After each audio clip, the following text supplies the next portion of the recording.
Hello, everyone, and welcome to the Riverfront. This is episode number 474 of the world's most dangerous podcast, where we discuss the Cincinnati Reds and occasionally Gookie Dawkins.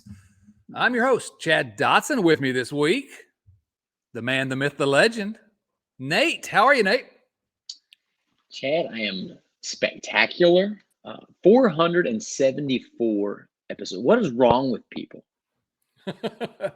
Yeah, the question is not really what's wrong with us, because people already realize that there's something wrong with us. But yeah, what's wrong with all of you that keep downloading this thing or keep tuning in on YouTube? Crazy. It's amazing that people like the Reds that much. And, we're glad they do, because it gives us something to do once a week. And speaking of a week, it's been an eventful week in Reds land since the last time we spoke. Eventful because we had a hangout with our Patreon family. Is that what you're talking about? That's exactly what I'm talking about. I thought so, yeah. No, let's talk about the week that was here. And it's going to seem bad when I say this, okay? But I promise you, it's really not as bad as it sounds, okay? Since we were last with you, oh my, the Reds lost 5 games. They did win 1. They against the Philadelphia Phillies at Philadelphia. All these games were on the road. 6-game road trip. The Reds lost the first 2 in Philadelphia, one in devastating fashion, and then were swept by the Braves in Atlanta. Again, at least one of those in devastating fashion. So the Reds now stand at 4-7. They are 3.5 games out of first. They're in last place, and yet somehow I still maintain this. Somehow still fun to watch. I don't know how to explain it, but I'm having a blast. Yeah, some things are frustrating. We'll talk about the bullpen, but the games have kind of been fun, and the team is by and large fun. So I don't know. I want to be mad because they're 4-7, but I can't really be. Yeah, I don't feel any worse about this club than I did last week when we were on here, and they had a winning record or close to it. I am having a great time watching them. They're a whole lot of fun for somewhere between, 6 and 5 and 6.5 innings. Yeah, some things tend to happen that I think we should probably get into here shortly. But I've been loving the way. 3-1 run losses to the Braves. That's a World Series contender right there. Missing a couple pieces, but whatever. That roster is built to last. They were in every game against the Phillies, team that was in the World Series last year. Some Bryce Harper, Hoskins, whatever. These are really, really good teams, and the Reds are making them work. They're fighting back, and they seem to be about as resilient of a team as I can remember. It's early on. We'll see what happens, man, but still good vibes only with this 2023 Reds team. Well, good vibes mostly, maybe, but mostly. Yeah. No, I'm the same way. I haven't changed my opinion of this team. I didn't think the team was going to be very good. And as I said many times during spring training, if they can just be interesting, I'm okay with that. It's like I just got swept by the Braves. The Braves were really good. They got swept, and guess what? They're all 3 one-run games. Now, I prefer them not to lose. But if you lose and it's a 1-run game, it's exciting, it's tense, then, that's about the most we can hope for these days. But before we get into the reason why they're not coming out on the right end of a lot of these 1-run games, let's talk about some of the highlights. And the thing that we're going to probably do, and maybe we should lead off every show with this all season long, let's talk about the big 3. Hunter Greene, Nick Lodolo, and Graham Ashcraft. Nick Lodolo is actually pitching tonight as we speak, and I'm just going to flip down and see what his line is so far. 4 1/3 innings, 8 hits, 2 earned runs, 2 walks, 6 strikeouts. Reds lead 4-2 in the top of the 5th as we record this. You're already going to know what the final is there. So, but let's talk about what they've done before today. And I guess let's start with Hunter Greene. There's kind of this thing going on. It's a really strange thing, and our buddy Carlos identified it really well today. But I'd seen it some around the Twitters, which is some people think that Hunter Greene is a bust and needs to go to the bullpen. I mean, seriously, people are dropping into my mentions to say he just needs to be a closer. He's never going to be able to perfect a third pitch. He just needs to be a closer.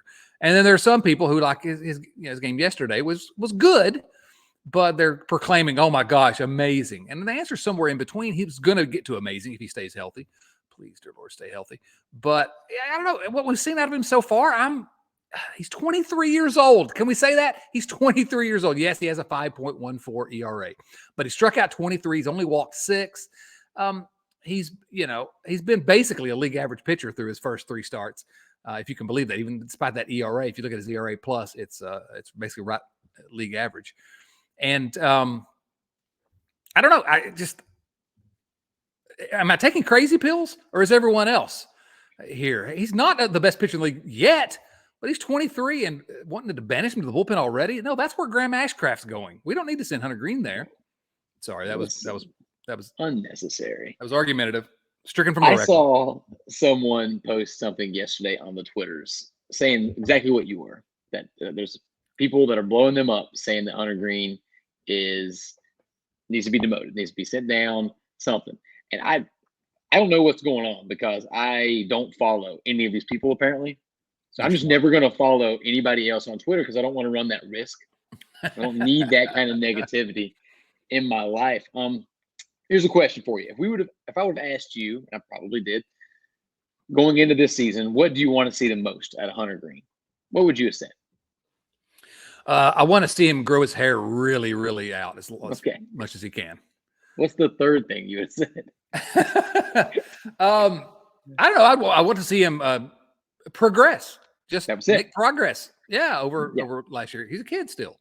We want to see progress out of this 11-year-old guy who's the youngest pitcher in Major League history.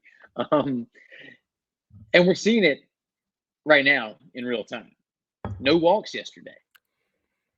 Yeah, that's a huge, huge step. He's learning how to pitch instead of just throwing, instead of relying on that strikeout, learning he can pitch to contact. Yeah, you're going to give up some hits when you do that as you're figuring this out. Anybody that thinks anything less than, or has anything less than the highest of hopes for Hunter Green, stay out of my mentions, stay off the comments, just get out of here. You're wrong. I don't know how else to say it. It's crazy. He's 23 years old and he's doing things that other pitchers can't do. Yeah, 10 strikeouts. Yes, his defense let him down a little bit.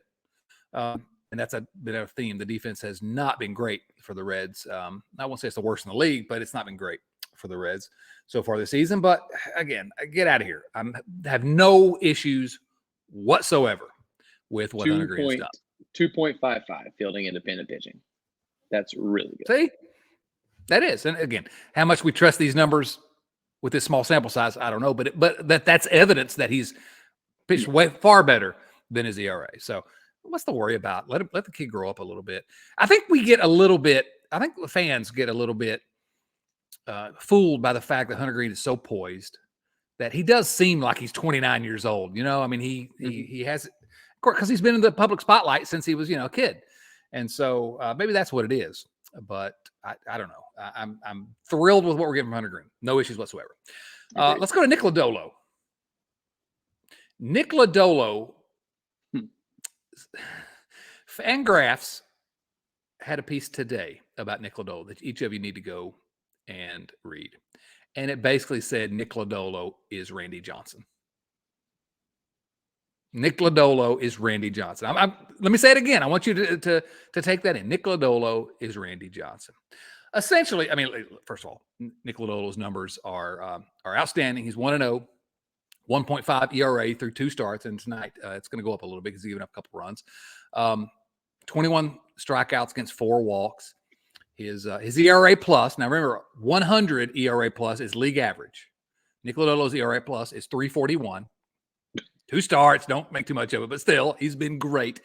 And the idea behind the Randy Johnson comparisons is not that he's going to grow another 6-7 inches, but that he, if you haven't seen any of the video of his crazy pitches, like the dude in Philadelphia, I guess it was it Philadelphia, who swung, I can't even remember the name of the guy now, but swung and missed for a 3rd strike against Nick Lodolo, and the ball hit him after he swung and missed it. He's getting so many swings and misses on these crazy sweeping curveballs, and it's the idea basically essentially is his delivery is different than anyone else's in the league, and it's really hard for batters to pick it up, and get used to it in the first 2-3 times through the lineup. And so he's able to get some crazy strikeouts. Nick Lodolo is right now probably has been the best player on the Reds so far, I would venture to say. So thoughts about Nick Lodolo? One, I think you should apologize to him for calling him Randy Johnson. Nick Lodolo is a more handsome man than Randy Johnson was. Never killed a bird. Never killed a bird either, as far as we know. Far as we know. There was a graphic floating around. I can't remember who shared it. It might have been John Sadak. Talking about his release point. He has one of the most unique release points of anybody in the league. By the time this releases, obviously the Thursday night game will be over, but his start today has been one of my favorite Nick Lodolo starts. The line isn't going to end up great, but he doesn't have his location tonight. He has been battling through it and still, out there and eating up some innings and making it an effective outing, at least by the time I turned it off so we could record this. So sky's the limit with this guy. I was big on him going into the season. I'm even higher now. His stuff is ridiculous. And I think we have to officially call it the Lodolo when you get somebody to swing at a pitch that hits him. That's official. There are people also that say Lodolo's the ace of the staff. He's way better than Hunter Green. And right now, maybe he is. I'll buy that. That's fine. Call him the ace of the staff if you want. Also, where's Hunter Green going to be in 2 years when he's the same age as Nick Lodolo? What's Hunter Green going to do when he has 2 more years of big league competition under his belt? So, boy, I tell you what, the next, 2-3 years with these guys, it's just, if you're struggling to get excited about a Reds team that's already 3 games under 500, that's blown some leads, that is not set up to be exciting, and you don't want to be a prospect hugger either, just look at these starting pitchers, and we'll talk about the third one in a moment, and because it's as good as we could have hoped, and it's only going to get better, presuming health. All right, I'm going to let you take the lead on the third guy because he's fun to talk about as well and been very, very good. What can we say about Graham the Man Ashcraft that we haven't said already on this podcast over and over? The guy just shows up and gets out. One of the things I've noticed about Graham Ashcraft this season, he looks a lot more confident. He just looks comfortable on the mound. He looks like he's in better shape, which I am not necessarily in support of. But if it makes him a more effective pitcher, then I can get behind it. He is on that trajectory to reach his full potential in a way that I didn't see coming. And nobody's been higher on this guy than I am. Yeah. Again, also 25. Pitched 7 innings in his first start, 6 in his second start. And his strikeouts haven't been as many as the other two, which surprised me a little bit because the way he looked in his first start. But they're up from last year. Right. Yeah. And he's not walking people. He has I don't, again, we're repeating ourselves largely. These guys are remarkable, and it's been fun to watch them. And so we probably need to move on because there's nothing else we can say. Yay for these 3. A couple other guys on the offensive side that I think we at least ought to touch on in terms of their excellent start. We need to start with, I didn't put this on our outline, but I do want to mention Spencer Steer. That dude looks the part, man. He's hitting 306, 390 on base, 583 slugging, 147 OPS plus. We sort of, in the spring, you'll remember we were like, all these projections are saying he might be the best offensive player of the Reds. I don't know what they're saying, but I hope it's right. And you watch the guy, and he's got a clue. I mean, he looks like a player. Yep. The eye test, now the numbers are showing it as well, but I'm getting more enthusiastic about Spencer Steer by the day. He's got that 1 OPS. There were a lot of rumblings in spring training about him being a bad defender, at least having a really rough spring defensively. He's made some big plays, made a big one tonight. I was lukewarm at best on Spencer Steer, and I have to eat some crow on that one. I was wrong. This guy might be the best hitter on the team. Oh man, it's possible.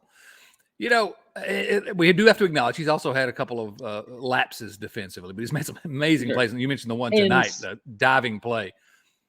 But it's also worth noting that he is a rookie, and there'll be more tape on him soon. So we'll see what happens when pitchers face him, for the second and third time. But man, he looks it right now. His approach to the plate, long at bats, short, concise swing. I'm loving it. Loving the Spencer Steer era. Yeah, his approach. That's why I'm hopeful that when the pitchers inevitably adjust, this is what has to happen. the batter has to adjust as well, and it's just a constant push and pull for the rest of your career, essentially.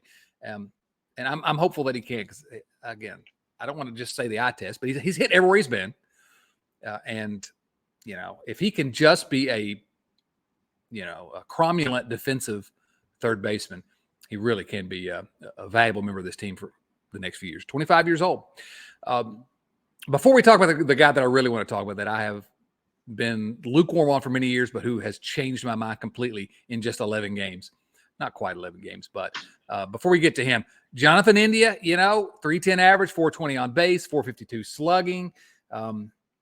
India came into spring training trying to claim the mantle of leader, and you got to say, he led with his mouth. He proclaimed vocally he wanted to be the leader, but on the field he's leading with his play as well. And the team does seem to take a little bit of take their cues from India a little bit. Maybe that's just me reading into it based on everything, but it seems like he's playing with energy. When he gets on base, he gets things going. And loving Jonathan. He also loved Jonathan India at DH tonight, because Jonathan India's defense has been his offense is really good. He's hitting the ball. But Jonathan India, yay, right? Feels like he's been on base to lead off the game every single game this season, which I'm not going to look it up. We don't fact check on the show, but take it to the bank. Tonight he led off with a double, stole third, and scored on an errant throw from there. This is the tone that he has set has permeated through the lineup, and has to be a major influence on this next guy we're going to talk about. Yeah, no doubt. He scored 13 runs in 12 games now. No one else has more than 7 on this team. Now, that's a function of being the leadoff hitter, obviously, and having the hitters behind him, but it's also a function of him getting on base, making things happen. And the guy behind him that's been hitting that has only scored 7 runs, which is surprising, but let's just talk about him. TJ Friedl. In my weekly column at Cincinnati Magazine, there was a number of things that I considered writing about, because it's early and there's a lot of storylines. And I wanted to explore the center field position, because for the last 4 years, center field has been, no one's gotten more games in center field for the Cincinnati Reds than Nick Senzel, who is back in the lineup tonight, by the way. We'll talk about him later. Yeah, after a successful rehab stint. 0 for 2 as we talk tonight, but and the presumption is that if he had been healthy, the presumption probably is he would be the center fielder right now, or I guess up till now. He is the center fielder tonight, because Friedel's out of the game. But TJ Friedl has just been, first of all, 350 average, 395 on base, 600 slugging, 153 OPS plus. And I framed my piece around the fact that he's already bunted for 4 base hits. And, I hate bunts unless you're bunting for a hit. And he says, there's no sacrifices for me. Every bunt I'm trying to get on base. The Reds had 8 all of last year. Already he has 4 this year. And I love a guy like TJ Friedl, who I hate bunts, like I say, but a guy that has some pop too, that can he says, I want to get 5 base hits per month. That's 30 extra hits a year. I'm like, yeah, that's a pretty good idea if you can take advantage of the defense and get that, in addition to being able to hit with some pop. Now, is TJ Friedl, a superstar? He's 27. So, it's unlikely that a guy that comes up that late. But you know what? He went down to the minors last year. And since he came back, he has about 200 plate appearances and an OPS of, over 900. An OPS over 900 in those 200-ish plate appearances. He had 8 home runs after August 16 when he came back, 0 before that. He made a little bit of a change in his stance. Steve Mancuso at Reds Content Plus sort of has a visual representation of what changed. Now, we don't know if that's really what caused all this, because we're still sort of small sample sizes, but he's like Jonathan India, A, and Jonathan India B. Jonathan India light, maybe, because the hair and just he hustles everywhere he goes. He's the type of guy that we say all the time, Cincinnati fans are inclined to like. So I've just talked a lot about TJ Friedl. I wrote a lot about him. Go read that. Nate, have I taken all the wind out of the room, or do you have some things to add? I don't need to go too much further on the TJ Friedl train. We talked in that in our buy, sell, hold episode, trying to figure out whether or not he was legit. And I am firmly in the buy camp now. I'm a believer. He is comfortable. He's not overmatched, which we kind of thought he would be, and he's been crushing. Keep it up, TJ. I love to see it. But this leads me to my rant for the day. This is what's been really eating at me for a few days, and it was in that Reds 7-6 loss to the Braves, I think game 2 of that series. TJ Friedl, number 2 hitter that game, ostensibly, one of the top hitters in your lineup, followed by Jake Fraley, another guy who's hitting the cover off the ball right now, playing out of his mind. Number 3 hitter, which ostensibly is the best hitter in the lineup that day. David flippin' Bell pinch hits for his number 2 and number 3 hitter. Not exactly a spirited walk through the heart of your lineup, David. Has he never even watched Little Big League? They went through this exact scenario in one of the greatest baseball movies of all time. But I am done. I'm out. I'm David Bell. I have just been man on David Bell for so long because who cares? He's not great. He's not terrible. But this is inexcusable. How are you going to pinch hit for 2 of your 3 or 4 best hitters? The guys that are not only, the better guys on your roster, but are lights out right now. They're hot. Yeah, lefty-righty matchup, whatever. The guy shouldn't be batting in the 3-hole if you have to pinch hit for him in the 9th inning. That's it. David Bell is not a wartime consigliere. He might be fine during peacetime, but he is not the guy when this team is trying to make little steps. That's it. I'm out on David Bell. Ouch. Out on David Bell. Wow. Breaking news here tonight. Nate is out on David Bell. And the thing about I haven't looked up Jake Fraley's splits, although we probably should have mentioned him because he is, like you said, he's killing the ball. 333 average, 462 on base, 500 slugging, 149 OPS plus. Just absolutely killing the ball. I haven't looked up his splits. I did look up TJ Friedl's splits as I was writing that piece, and he doesn't have a ton of at-bats against left-handed pitchers, but he actually has hit better in the major leagues against lefties than righties. So, and I don't know what his minor league splits look like. I couldn't find them. I don't know where you even find those. I tried. I didn't try that hard, but I tried. And it's fair Jake Fraley's numbers against lefties has not been good. It's been bad. But his numbers against righties weren't very good either for a long time. He, like TJ Friedl, made some changes, got healthy, came back, and has been crushing. What does this team have to lose? You have nothing to lose by letting Jake Fraley go up there and bat in the 9th inning when he's hotter than the sun instead of pinch hitting Kevin Newman. The immortal. Go see if this guy, he's earned the right. Both of these guys have earned the right to get up there and see what they can do. Well, I'm going to sort of mildly push back. I don't know they've earned anything. They haven't really had a ton of success on the big league level. But so far this year, ride that horse while you can. I'm with you on that. Although I'm always for more playing time for Kevin Newman. Yes, please. Did you see O'Neal Cruz, the wonderful, wonderful young shortstop for the Pirates? Did you see where he got hurt there? Yeah. That's bad. That was ugly. But it made me think maybe they want to bring their old friend Kevin Newman back to play shortstop. Can they give us Dario Moreta back? Oh, I'd make that trade. Actually, I would definitely make that trade, given what we're going to talk about next. We probably do need to get into it, don't we? Yeah, I guess so. All right. So we've tried to talk about positive things. The elephant in the room is the bullpen. And the bullpen is not good. The bullpen has been the cause of a lot of consternation because they seem to blow every single lead they get. Now, I'm going to make the case that the bullpen's not as bad as everyone thinks it is, or hasn't been as bad as everyone thinks it is. I think they are going to be bad throughout the season. I don't see there's just not very many good pitchers there. But let's start from our first viewer mail question here. First viewer mail question comes from James Urban. These questions, as always, come from our friends at patreon.com/riverfrontcincy. James Urban says, say something nice about the bullpen. Nate, did you know the Cincinnati Reds bullpen is the 8th best bullpen in baseball, according to Fangraphs wins above replacement? Ooh. I didn't 8th best in baseball. Now, big caveats about pitching WAR is a work in progress, and I don't necessarily trust it, and small sample size, etc. But I started looking at the the numbers, trying to see how they compare to see, are they really as bad as they have seemed? And yes, their ERA is 8th worst in baseball so far, 5.26 ERA. And they have blown some games, but and I expect that they're not going to be very good because they're just not very good. But while they have blown these games, they're still one-run games. They're not like getting destroyed.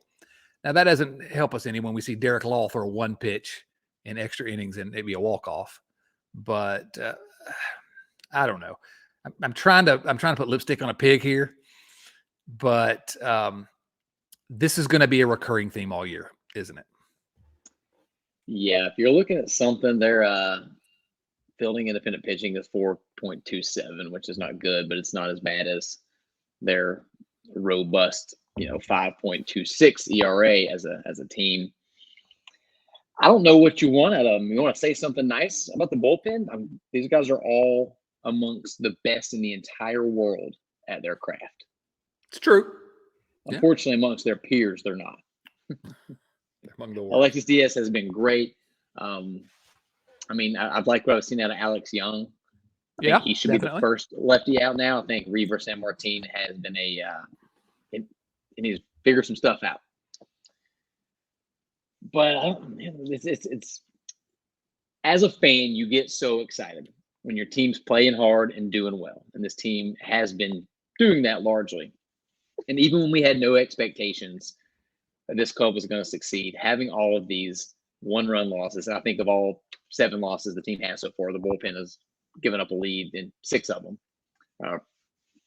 Either a tie or a lead.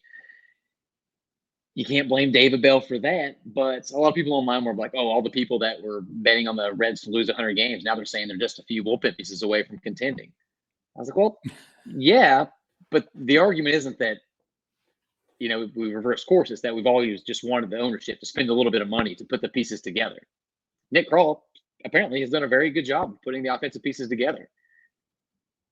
But they're missing 2 starters, and the bullpen is a dumpster fire. And if the bullpen was cromulent, as you were wont to say, and they had 2 more wins, then they're 6-5 right now instead of 7-4. And that's a whole lot more fun. I think that's the most irritating thing. The more I look at it is if you go out and sign 1 starting pitcher, go sign 1 more bat, 1 more everyday bat, and then just spend a little bit of money to help the bullpen. You're really not talking about spending a ton of money. You're still going to have one of the lowest payrolls in all of baseball if you just do that. And are you going to have a team that can compete for the World Series? No, almost certainly not. But you do have a team that could be, 500 or even, getting up in the wild card territory. There wasn't a whole lot that you had to necessarily do to just be competitive.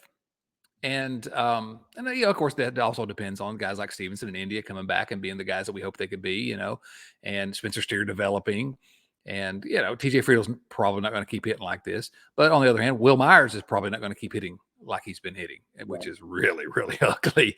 The bullpen is just, it's been such a thorn in our side for so many years that it's frustrating to see it again.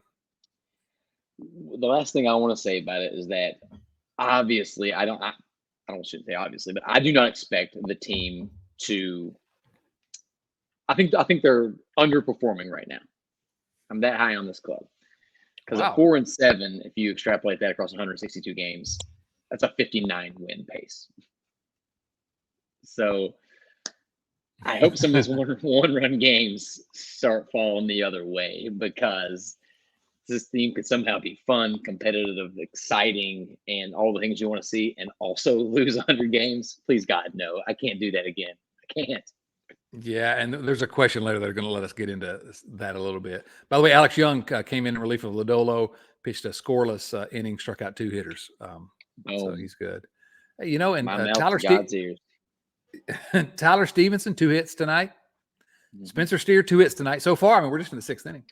Is Tyler Stevenson going to find that power? He needs to get some power, man. That stat line is weird. He has a 383 going in tonight on base percentage. His OPS is only 724. Okay, small sample size caveats, as with everything we're saying here. But yeah, he's hitting well, but he's not hitting with much pop, is he? No home runs, 2 doubles. You want to know the best thing I see out of tonight's 2/3 of the game box score? I'm just kind of barely paying attention. Will Myers, 2 for 3. Let's go. Will Myers got his average up over 200 now. Any other individual players we think we need to kind of look at? Jason Vosler has fallen into the crater that we hoped he wouldn't, but was probably predicted by his previous numbers. Myers, Jose Barrero hit one of the hardest balls of the year so far. Got his first home run of the season. He's not had a good night tonight. At least he hadn't while I was still watching, but showing some signs. I think there's some positive things to take away from Jose Barrero's approach the last week or so. Well, he's had a brain fart or two defensively, but also has looked exceptionally. I mean, you talk about looking the part. That dude is. If there's a better defensive shortstop amongst all these prospects, then they're going to have to be pretty good to be a better defensive shortstop. Jose Barrero. I'm really high on his defense, but he's not hit. But man, that home run, you're right, absolutely destroyed. I'm just looking. I don't really see anyone else that we necessarily need to highlight. So let's talk about some other. We did have one more question about the bullpen from Kyle Kapler. The bullpen sucks. That's not a question. Oh, there's more. Will Nick Kroll ever build at least a league average bullpen? Maybe. He never has. I mean, I'll believe it when I see it. Yeah. Now, how much traded Dari Moreta and for Kevin Newman. How much of that is his fault? How much is the ownership's fault for not spending? It's a little of both. But the fact of the matter is, you don't have to spend a ton to at least put together a decent bullpen.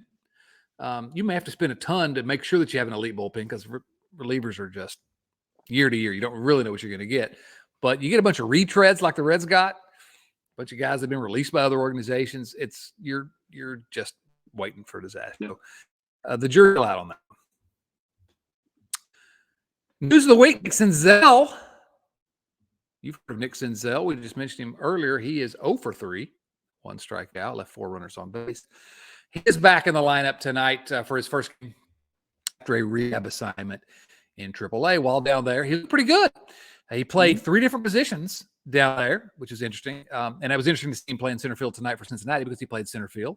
He played third base and even made a start at second base in Louisville, which sort of comes back to what we talked about a couple weeks ago, which is he about to become a super sub top player? And maybe he is. We'll see. But he hit the ball well. His slash line, his batting average doesn't look great, 240, but 406 on base, 440 slug, a couple doubles, a home run. He won 6 times.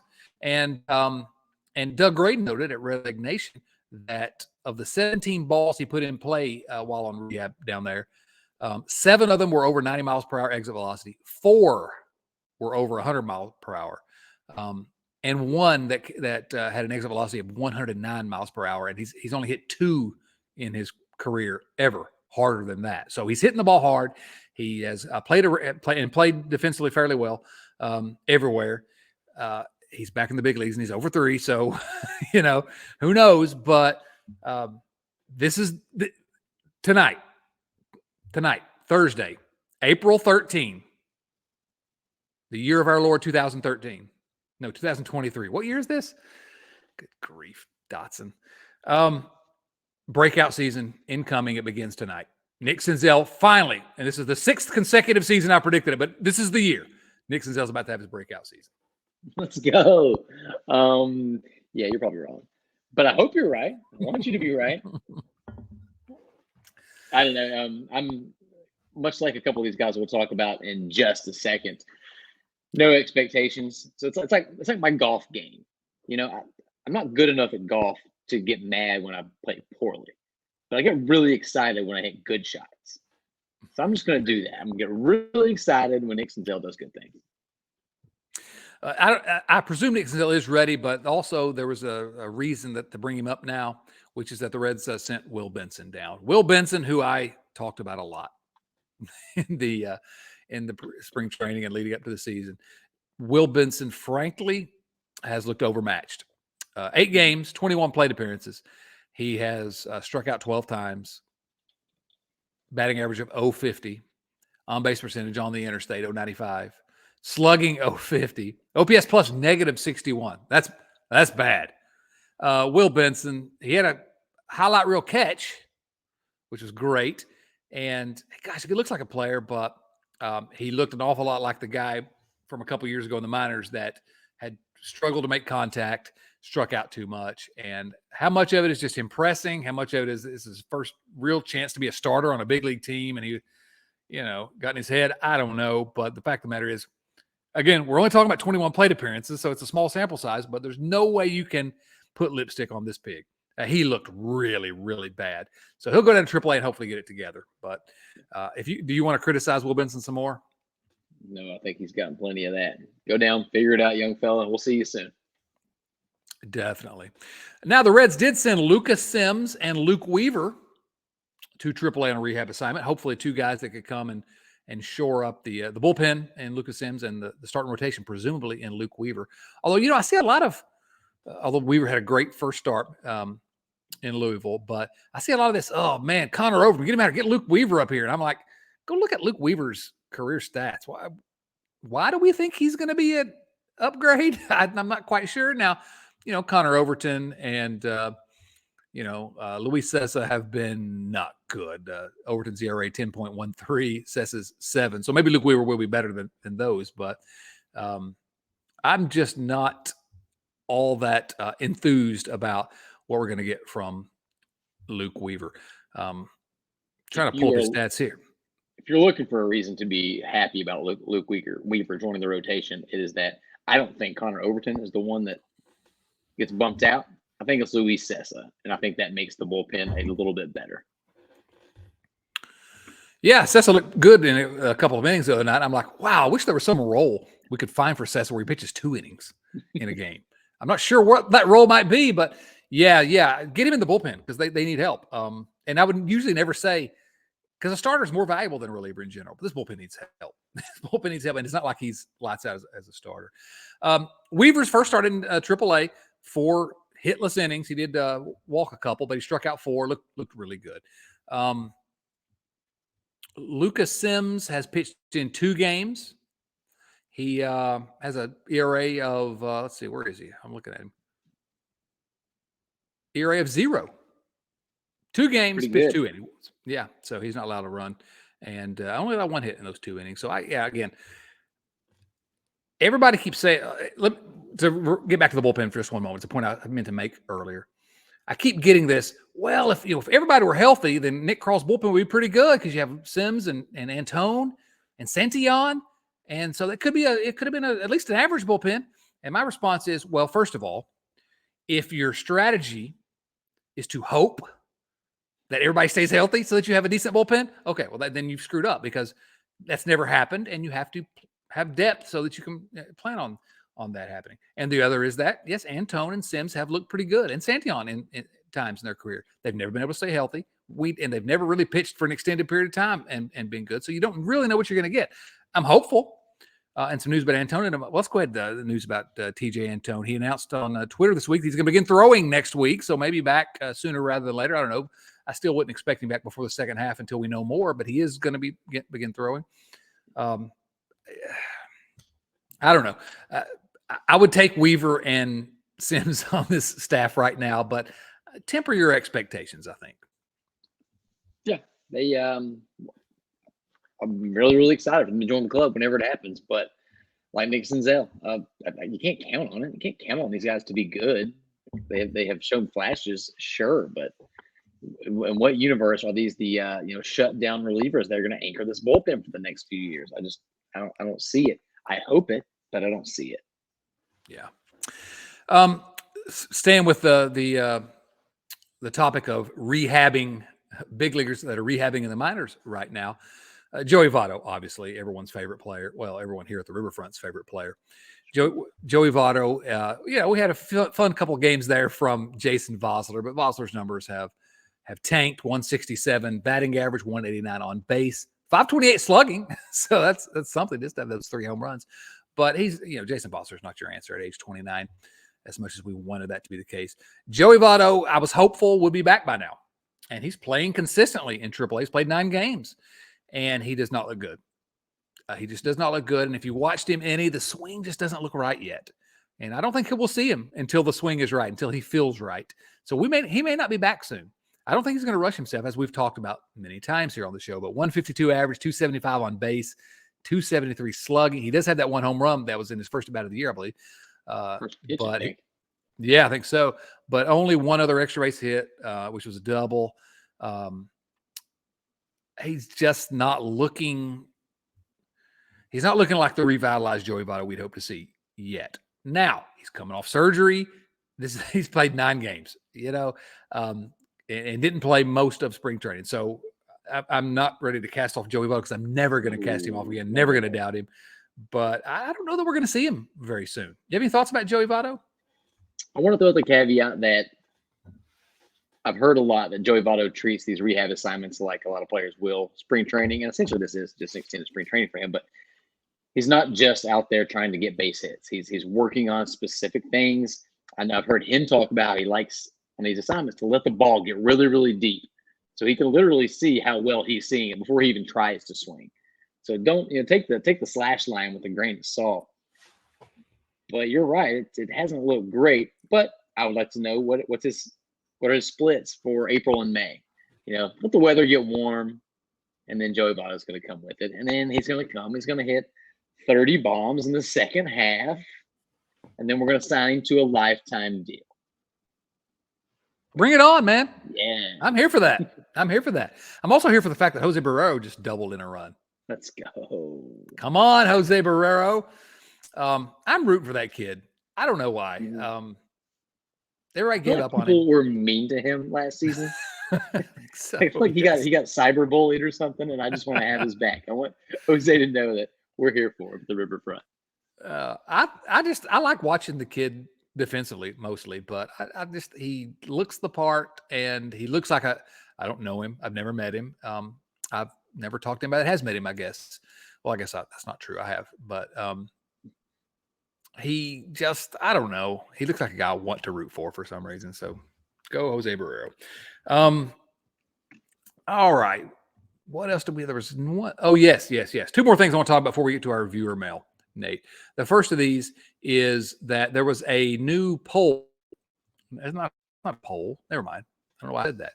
A new prospect ranking by Just Baseball.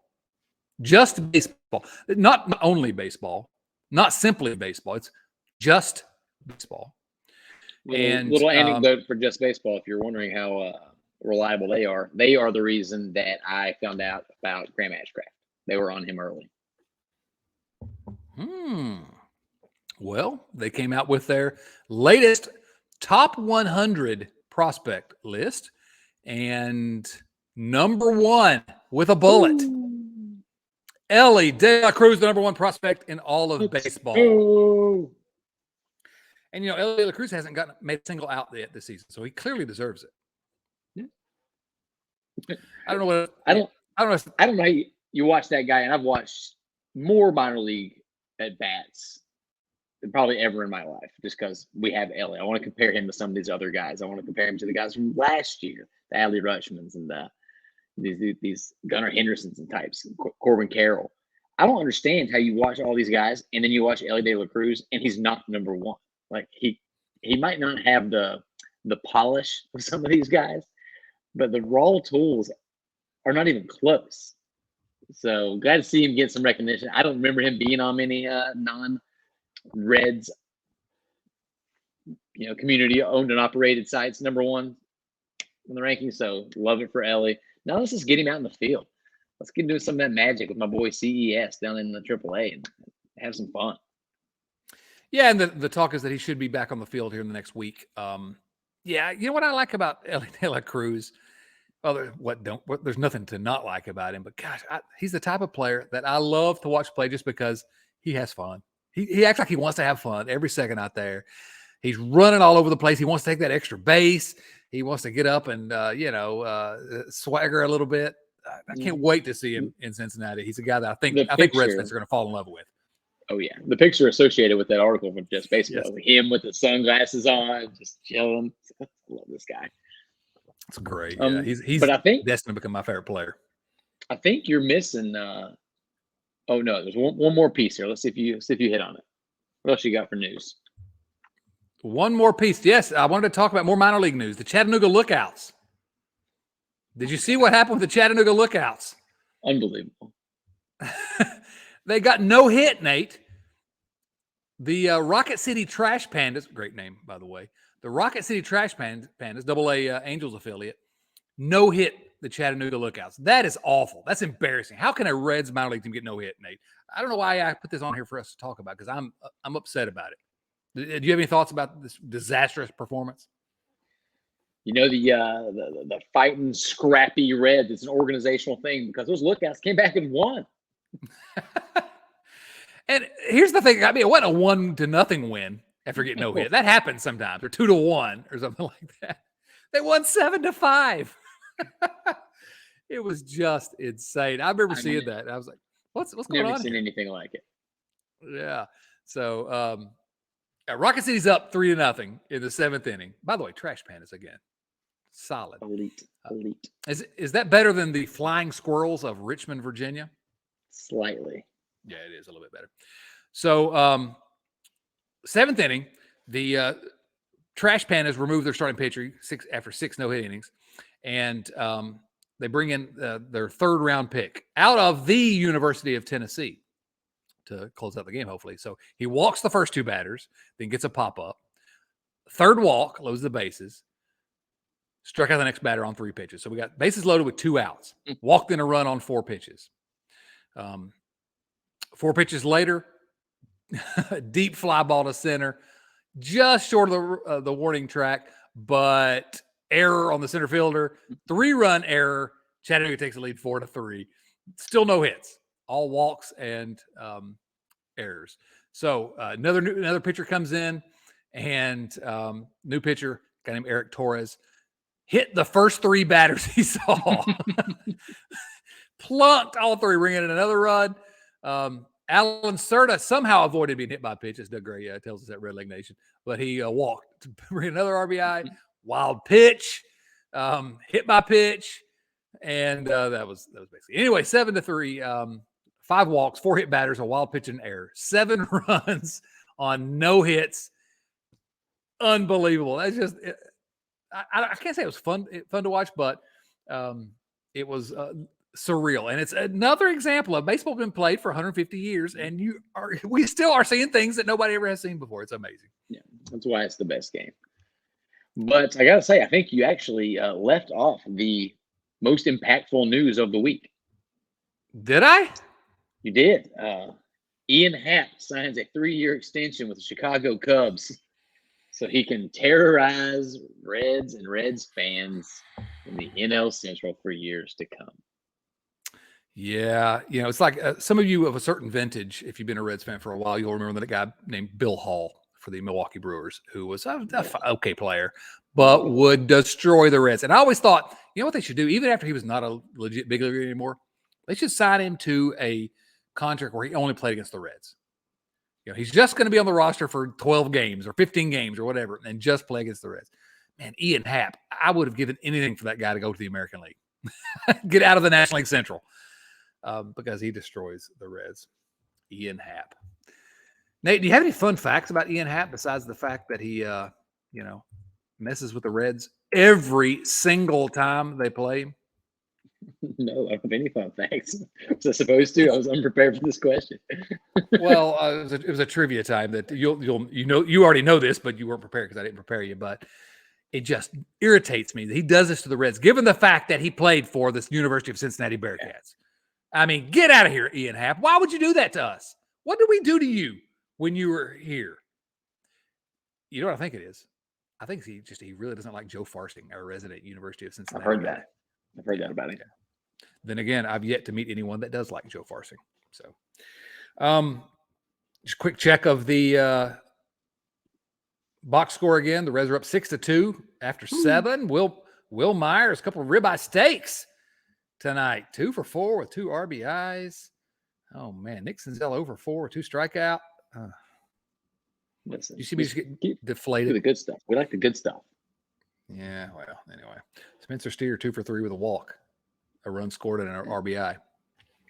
How about some viewer mail questions, Nate? Can we do some viewer mail questions? Let's get into it. I need to know what people need to know. Well, this week, not a lot, frankly. I know the fan base is depressed. Come on, get with it. The Reds they're one-run games. We're not that far. It's fun. Unlike the bullpen, we're not going to let you down. Bring your best stuff. Come on. That's right. We're going to finish out strong here, Nate. Jay Cottrell asks, did you know that 15 minutes could save you 15% on your car insurance? But seriously, we've been trying to reach you about your vehicle's extended warranty. Come on, Jay. We're trying to finish strong. I legit laughed out loud when I saw that. No, that's good. It's good stuff. That's what you get from our ridiculous crew at Patreon. Seth Shaner says, thank you for the kind words about the loss of my grandfather last week. Much appreciated. Boy, we had a moment on the podcast last week in that discussion where it got a little dusty in here. Indeed. And no, Seth, hope you're doing well. His question this week, what's the expiration date on this team being a fun watch while also bungling late inning leads? How far can we get before the losses counteract Viking helmets, scrappy play, and exciting young starting pitching? And this, I think, is a really good question. And it's something I've thought about.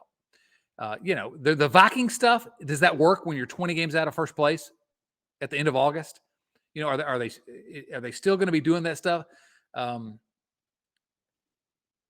don't know the answer to this question, Seth. What's the expiration date? I think that we can go a long way on interesting. And the reason why I say we can go a long way on interesting / fun, even when they're losing, is if they're losing close games, first of all, but also that no one really thought they were going to be good this year. We were expecting the losses. We weren't necessarily expecting the fun. So I think that we've got a little while before the expiration date comes, but you hit the dog days and they're, again, if they're 20 games below 500 or something in last place, it's probably going to get ugly around Cincinnati once again. So I'm just glad to have a little bit of a respite from it. Nate, any thoughts about that question? Yeah, it's kind of like what I was alluding to earlier. Just I don't expect it to happen too soon. I hope that moment when it comes is a lot further from now than I'm afraid it might be. Because if that moment happens at the end of August, that means we had a fun team for the better part of the season. But if that happens in the middle of June or early July, then that means we still have half a season of baseball left, and we're just watching a lifeless team that's blowing leads all the time. But in the meantime, you know what? I'll take it all back. We're maniacs. We're going to keep watching. We're going to keep having fun. As long as they're having fun, we love this team, till death do us part. So it's not going to get old. It's going to be great. But I will direct all of my ire to David Stinking Bell. He needs to get out of here. Fire David Bell. Fire I want to ask you, David Bell. I'm going to ask you something here on the show that we probably should talk about off air, but I'm going to do it right here in front of everyone. Should I title this episode "Fire David Bell"? Yeah, absolutely should, and I bet we have the most clicks. All right, we're gonna. You can put it in quote marks and then put my name, Nate. I don't know, but I think we'll do a test run on that. See how it goes. I don't know that David Bell's done anything to deserve being fired, but I don't know that he's done anything to deserve keeping his job either. It's the same thing we've been saying forever. He pinch hit for his number 2 and 3 hitters in the 9th inning. One-run game. Immediate firing. And also Stu Fairchild batted third tonight. That's again, the lineup order, how much difference they make, I don't know, but hitting these guys like Vosler, it worked out a couple times, but hitting Vosler, hitting Fairchild, hitting Kevin Newman 5th. Spencer Steer batting 7th for the first 15 games. It's 10. I mean, maybe I'm wrong because I'm not Bill James, but maybe there are analytics that show that's the right thing to do. But I haven't seen what they could be. I don't know what they could be. All right, I'm with you. That's it. He's out. Fire David Bell. Get rid of him. Let's get Jim Riggleman. Oh no, maybe not. Whoa. Let's get Jerry Narrett. Bob Boone. Ray Knight. Dave Miley. Be careful what you wish for when they fire David Bell, man. That's true. Bad ones. Maybe Barry Larkin. At least we'll get him out of the booth. Oh no, I want him to stay in the booth. I don't want him. He's been better. He's been better this year. That's actually true. I mean, he was really bad last year. And I hated to say that because he's my favorite player of all time. Love Barry Larkin. Yeah. And that's why I don't want him in the dugout, because it's no win for him. Every manager gets fired almost, and I don't need that. But I regret to inform you that Derek Law has entered the chat. Oh, Lord. Law just don't go around here. Scoreless inning, struck out 2 of the 3. Baseball's Derek weird, Law. man. Baseball's so weird. I love it. Kansas Law dog. Law don't go around here. All right, one more question here, Nate. Then we'll call it quits. Joey Gaditza asked a question that I wish I had a better answer for, unfortunately. Did you ever keep a list of all of our beer league softball positions? You know, if you join the family, you get a beer league softball position. I asked because we could definitely use a reliever or two. May as well take from the family farm. Can't get any worse. Another bullpen comment. I wish at the beginning of all this we had kept track of everyone's positions, and we didn't, because it was just something dumb that we started. Like everything here is just, oh, let's have fun with this guy. Probably somebody that had a goofy name, and I was like, oh, let's say we're just going to play. So I don't know. So what we need to do is, in our Slack channel, everyone in the family needs to go in there and tell me what your position was that you were assigned. And so we'll start to compile it that way, and maybe we'll keep track going forward. But we had, who do we have last week? Eric, I think, and Eric. we gave beer slugging first baseman. That's right. So we remember his. And thanks I'm glad he was able to join us this week on the Patreon hangout. It was a good hangout. We had fun on those, man. Just, we just talk about the game. But anyway, I wish we had kept track, but we haven't. So we'll start to keep track going forward, maybe, but only if everyone jumps into the Slack channel and tells us what position you were given. All right, Nate, what else is going on around the riverfront? I don't have too much. I know that Tim is still doing some really exciting things over there on Late Night Reds, the Sunday live show. They had Locked On guys, Jeff and Steve, last week, and I think he's doing an obscure former Reds draft with Ken at Obscure Former Reds this Sunday, which is going to be a blast. I know a lot of our listeners will appreciate. Joe and Greg crushing things over there on the Bengals show. They did a little draft preview last week, and I know that they're not doing the regularly scheduled show this week because they're kind of waiting on some news to drop that is absolutely dropping sometime, but it's going to get a big reaction out of Bengals fandom. So stay tuned, probably later in the week, for a Riverfront Bengals show podcast. And I'll tell you, if you haven't listened to the most recent Riverfront Bengals show, you should go listen to the draft preview, because Joe and Greg do a great job, and Greg's a great addition to the family. He's whatever, No, Joe's great, and that show keeps getting better now that Greg is there and Nate is not. By far, my biggest contribution to the Riverfront Podcast Network was not doing the Bengals Show podcast anymore. I'd also recommend that you join the Late Night Reds show every Sunday night. Like Nate said, this week we have an obscure former Reds draft, which is going to be great. But this past week with the Locked On guys there, and Jeff and Steve are good guys. I like them. I've known them for a while, and I've been on their show because I want to help them, support them, whatever they do. But I could have joined the podcast, but instead I chose to just hang around in the comments and just had a blast talking with Pat Magooch the goat of Late Night Reds comments, and just talking about interacting. And it's such a good format. It's such a fun format. I'm glad we are able to add that live element to the Riverfront in addition to this show. So go check them out. Nate, any final thoughts for us before we get out of here? Go Reds, man. This has been a lot more fun than we expected. So hopefully we can keep this up a little bit longer. Yeah, I would agree. Fire 100%. David Bell. Fire David Bell. Reds are winning 6-2, bottom of the 8th. So thanks to everyone for listening and supporting the Riverfront. Please remember to subscribe to the show either on YouTube or in your favorite podcast app. If you're on YouTube, smash that subscribe button. Smash it. Smash it. You have consent. If you're on your favorite podcast app, subscribe, follow, whatever it says. Leave us a review if you want, but mostly go tell people. That's how you grow podcasts. Word of mouth. You can find us on Twitter, on Instagram, on Facebook. We're at Riverfront Cincy on all those platforms, at Riverfront Cincy.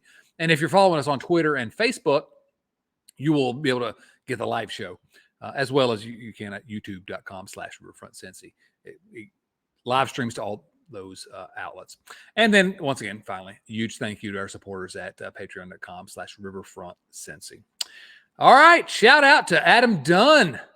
Shouts to Lisa Alberto and Wayne Krenchicki and Eli Cash for Nate Dotson and Gookie Dawkins. This is Chad Dotson saying, so long, everyone.